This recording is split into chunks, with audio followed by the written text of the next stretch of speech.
Welcome everybody to another episode of Gabe stuff. This time we're talking about Fallout 4. And specifically, the railroad. Well, not just the railroad, but a lot of things, and mostly to the effect of the narrative being the journey and not just the destination. And I'm using Fallout 4 right now. I could have used a couple other games, but Fallout 4 I think is a little easier for me to pick certain moments of the game to really define what I felt and at what moments and through which characters. I was thinking about using The Witcher 3, but The Witcher 3 is so long and I don't really have the proper save files, and I played The Witcher 3 a little bit longer ago than I played Fallout 4. But we're gonna work on this. We're gonna talk about we're really gonna talk about the story structure of this, and the limits the player can have and the agency they can have. Because I've played Skyrim. And I felt sort of the same, but hopefully it'll get a lot more obvious as we play this. So without further ado, let's start the game. So here we are. We're in Sanctuary Hills. I'll talk about the space behind me in a little bit, but for now, I think we should start our journey where it actually started, and Vault 111. So here you go.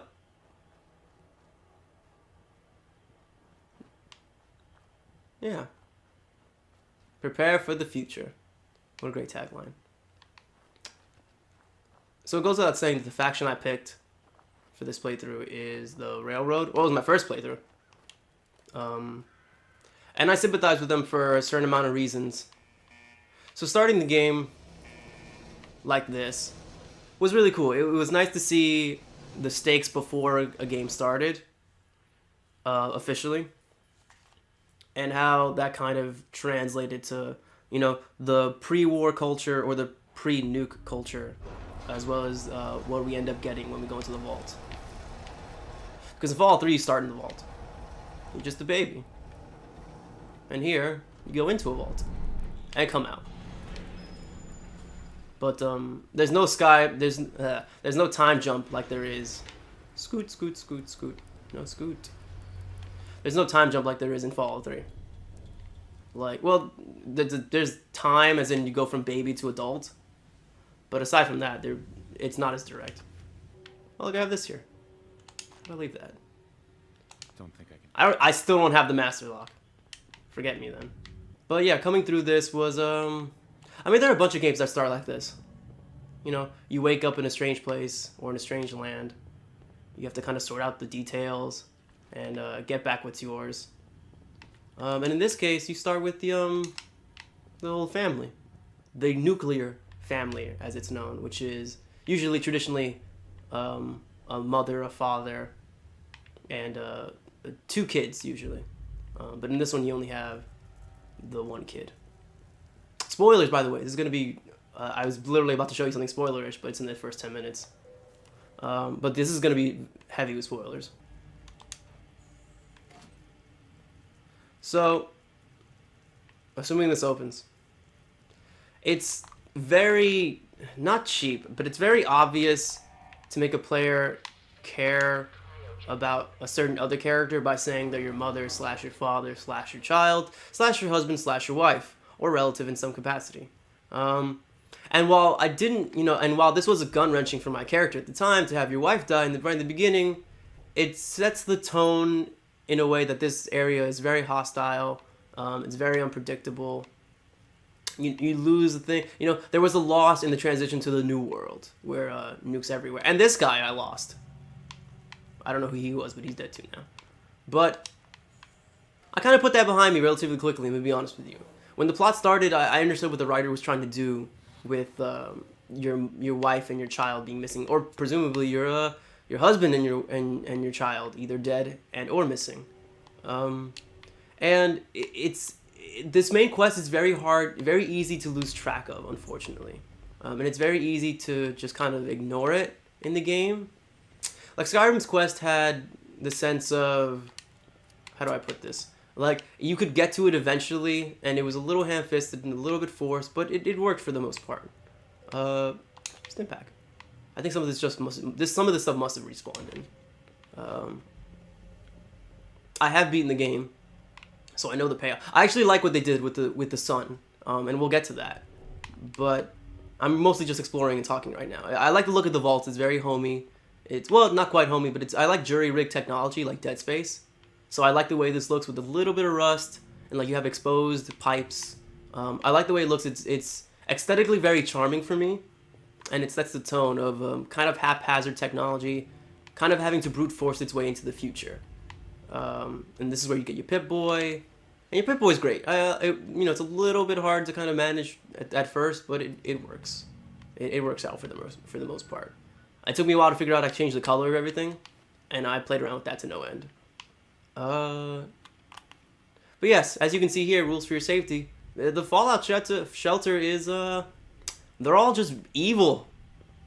Like, they do stuff for science, but I gotta admit, they're more often evil than not, and you start off your quest kind of like understanding, yeah, welcome home, understanding how the journey begins, and who are you after, and what do you want? And you want your son, and you want to find your place in this new world, because at first, I'm gonna be honest with you, I really didn't feel like there wasn't a lot going for me in the beginning. It took me a while to get into this game because I just couldn't get along with the idea that I was in it to save my son, whom was a toddler. And I know babies are really easy to form attachments to, but it's a lot easier when you have more time.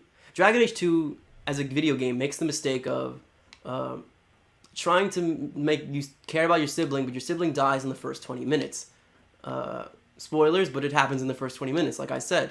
So that being said, we have to go down to how do you build an investment in this world?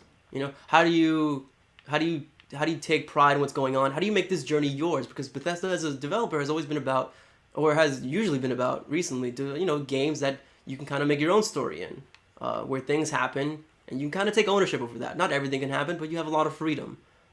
And the minutia of that and the specific details of what ability you can perform your freedom is always different. But they added a mechanic in this game, as in the settlements. And here we have Sanctuary Hills. This is my favorite settlement out of all of them, to be honest. Just because I could do the most with it. So yeah, here's the settlement. We had a rat scorpion attack a little while ago. That's like the first time I've ever been actually attacked. It's too heavy. I can't move it. So that's going to stay there forever. It's like the first time I've ever been attacked at full strength. So I have turrets. You know, you get people. You got the vault guy who talks to you in the beginning. He's here. It's cool. Talk to me. Hey, now that you're back here in Sanctuary, I already gave him a job. How would you like a job? Sturges. I got this Brahmin that nobody wants. This is the old house that you used to live in with your wife and child. I made it into just another bed hive. I gotta admit, I was sentimental about this place before. It's why I kept the crib. But eventually, you just kind of move past that. You can kind of move past the connections to the old world because there's no way you're really going back there. But like I said, this journey is about having to make your own connections to the world. And this was a really decent way of trying to do it. The tutorial is kind of terrible, and it doesn't really tell you all that much about how to do it, or what goes where, or how you make any of these power things work, or how you connect it. It's a little obtuse, and that kind of sucks, but it's very basic. It's not Minecraft, but if you got that Minecraft itch, it'll suit your needs temporarily. So I have some shops, and I got a little economy going, so it's something you have to kind of rely on. And I have a bar, and it's really nice to see everyone come around the bar and sit down. And it's why I put chairs here, because I realize people hang around at the bars when it's time to eat.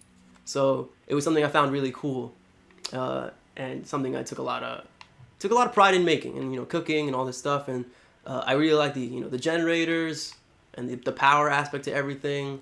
I mean, look at the farm. Look at it. Look at all this fruit, these melons, corn, potatoes, carrots. I was really happy when I made these over here. When I made this windmill, this little stick, so I could make sure I knew where the windmill was, and the water purifier. I could actually boost my water by a lot. Let me see. Hold on. Resources. How much power does it produce? 3. That's terrible. I don't have enough oil for this. I actually made this in my other playthrough, which tells you how much better I am at gathering resources in that game. But yeah, so this is the settlement for all intents and purposes, and it fulfills a need. It gets me to do a lot of stuff at home. It gets me to make sure I'm always working on supplies. Like I said, it was really bumpy starting up. I wasn't really sure what I was doing. I wasn't really interested in doing it other than for the happiness of the people around me. But it ends up working out, and this place went through a couple iterations as I was trying to make it. And finally, I settled on this one. You know, I put the workshop here. The bed hives are between, I think, those two beds. Shops. In the nick of time. What do you want? What did they want? They were raided. Who are you? I don't know. Maybe she was part of a quest. But, you know, my bed hives are somewhere here. The medical places over there. The generators that supply power to places. It's really something to kind of take pride in.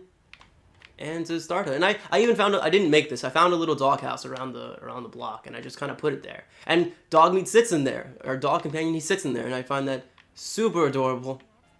Got a little TV there, it doesn't play anything. But this is what I'm talking about, this is building yourself a home, doing something with it, and kind of making the space your own.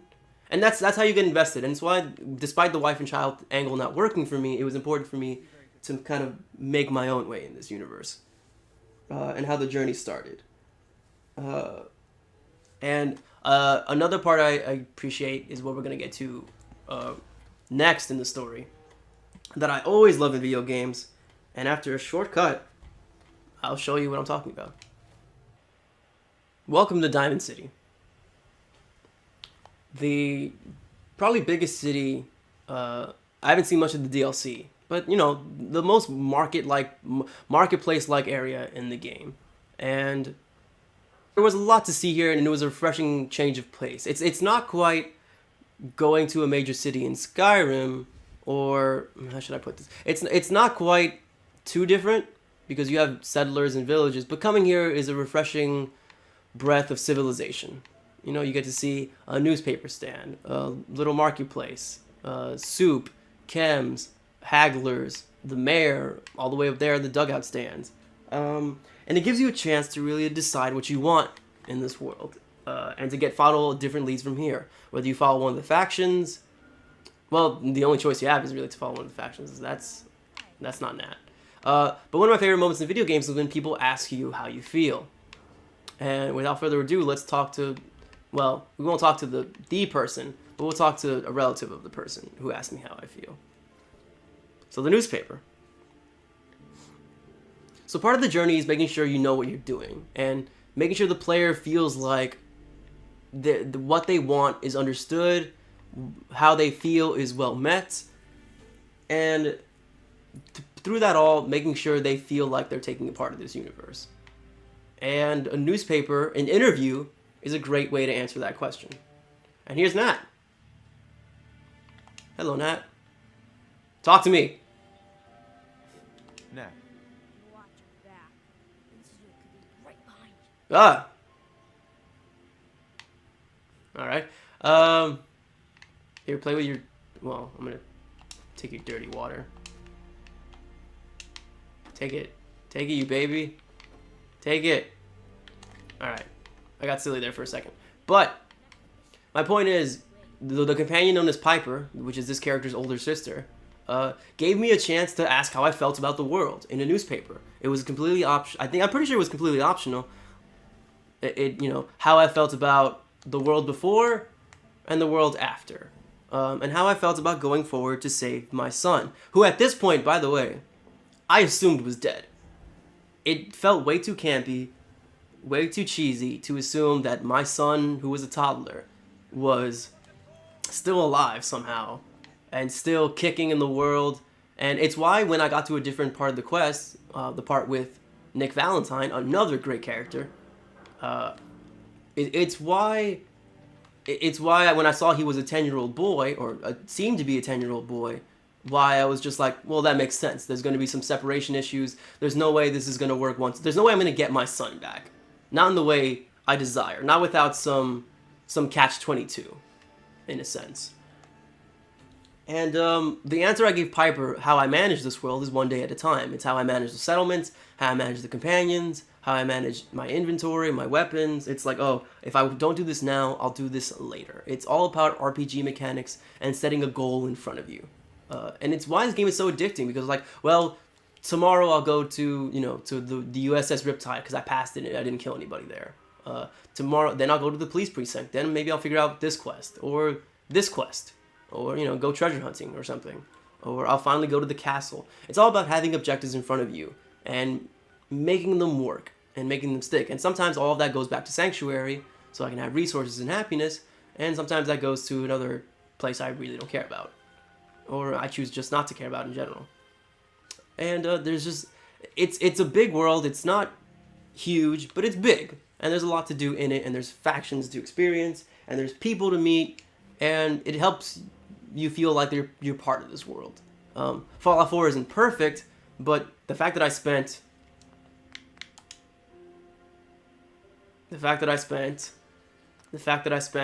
2 days and 9 hours and 28 minutes playing this game is a testament to how this journey really sucked me in and why I spent so much time here. It's because it gave me something to do. It gave me a world to live in, characters to meet, like that guy. There is like a little robot that helps you in a quest, like the shape of that thing. You don't really get to talk to it, but it blows up. Anyways, it gives you things to do. Even painting this wall was a quest at one point. Look at that fresh streak of paint. That was me. I did that. I can steal this. Kick it over. What you got, Pant? What you got, paint? Nothing. But yeah, I did that. And a character liked me for doing that. Establishing purpose, feeling connected, feeling like you have something to do. And the best way to do that, what I liked a lot in Skyrim, by the way, was going through the factions. The factions were probably the best part of Skyrim, whether or not I was with the Brotherhood, the College of Winterhold, the Companions, or the Thieves Guild. They all had their problems and they all had their successes of game design and storytelling. But the difference between those factions and the factions of Fallout 4 is Fallout 4 eventually get kind of exclusive. You know, you have the Minutemen, which are like your your friendly neighborhood watch, who wants to make sure the community is together and working towards the same goal. You have the Railroad, who's interested in fighting for synthetic rights and fighting against the Institute from doing whatever they want with human lives. The Brotherhood of Steel, who want to go back to the way things used to be by hoarding technology and following a militaristic doctrine, which has some radical ideologies depending on who's in charge. And you have the Institute, who's focusing more on... I disarmed that bitch. What are you gonna do? Who's focusing more on, like the Brotherhood, on the past. Achieving what was gone and destroyed, and restoring it. And screw you, kid, stop running. And using science to do that, but in doing so they lose scope of the world above ground because they live literally below ground. And so without further ado, I think I'll take us to the place, hopefully if I can find it. I'm the worst. You can leave this in because I'm the worst. I couldn't find the place I'm supposed to be. So instead I was a loser. Nope, I need more. Give me more water.